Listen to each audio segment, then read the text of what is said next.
रहती है, तो रास्ता कोई एक होना चाहिए जिससे एक्सेलरेटेड तरीके के साथ इसके ऊपर कोई फैसला हो सके।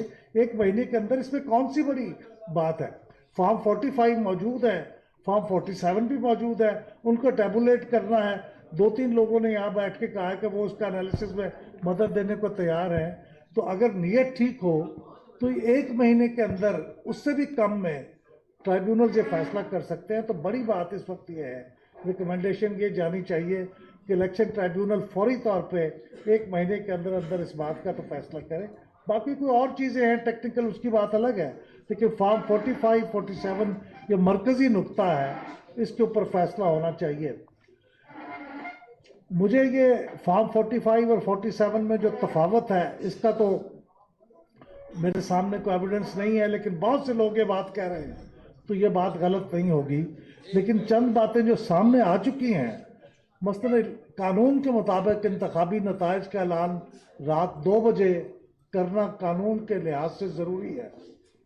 रात के 2 बजे एक कॉन्स्टिट्यूंसी, 859 कॉन्स्टिट्यूंसीज हैं, उनमें से किसी एक का नतीजा भी नहीं आया, और अगले दिन 10 बजे तक लाजमी आ जाना चाहिए था। अगर कोई मुश्किल हो तो उस वक्त अभी मुश्किल से 30% कॉन्स्टिट्यूंसीज का रिजल्ट आया था।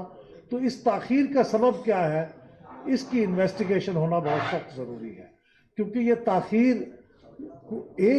10%, 20%, 50% कॉन्स्टिट्यूंसीज में होती तो बात हम समझते कि कोई दुश्वारी है, लेकिन 100% कॉन्स्टिट्यूंसीज के अंदर ताख़ीर हो जाने का मतलब इस शक को तक़वियत देता है कि इस ताख़ीर से फ़ायदा उठा के कुछ किया जा रहा था जो नहीं होना चाहिए था।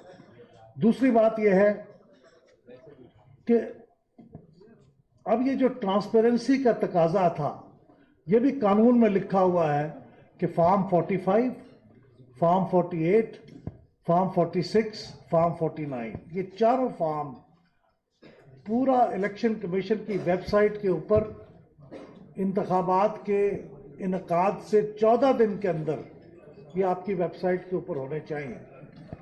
22 तारीख आखिरी दिन था जिस पे ये वेबसाइट के ऊपर होने चाहिए थे, वो नहीं लगाए गए।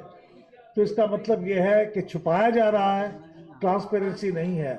ये इंतहाई तकलीफ दे बात है कि जब कोई चीज़ छुपाई जाती है तो शक पैदा होता है। मीडिया के दोस्तों से दरख्वास्त है, ज़रा खाना पीने को भी म्यूट कर लेना।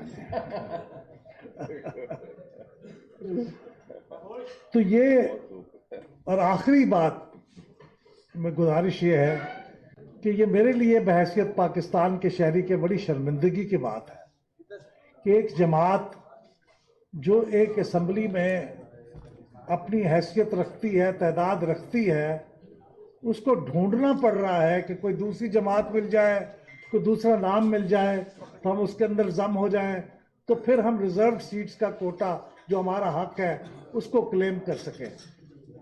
ये बड़ी शर्मिंदगी की बात है। मेरे ख्याल में पीटीआई के लोग जो आज़ाद तौर पे मुंतखब हुए थे, उनको खुद असम्बलियों के अंदर अपनी पार्टी बना लेनी चाहिए थी, और जो हो चुका माजी में सिंबल की कहानी जो हो चुकी, लेकिन अब उनको यहाँ पे रिजर्व सीट्स मिलनी चाहिए थी। वो मौका गुजर गया, अब उन्होंने सुन्नी इत्तेहाद तहरीक का हिस्सा बन गए हैं।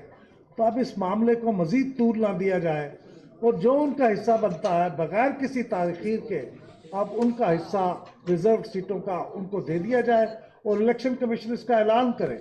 बड़ी ज़्यादती की बात है कि कल पंजाब में असम्बली के स्पीकर का, डिप्टी स्पीकर का इलेक्शन हुआ, तो रिजर्व सीट्स जो पीटीआई के या सुन्नी इत्तेहाद तहरीक के हक थी वो उनको नहीं मिली हुई थी, वो लोग वोट नहीं कर सके।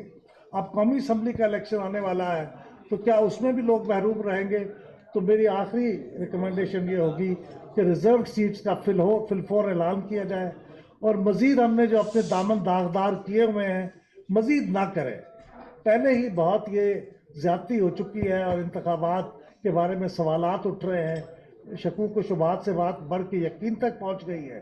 तो अब ये रिजर्व सीट्स के मामले में बेइंसाफ़ी करके मज़ीद हम अपने आप को बदनाम ना करें, अपने इदारों को बदनाम ना करें। आपका बहुत शुक्रिया। बहुत शुक्रिया जी अहमद बिलाल साहब, बहुत मेहरबानी।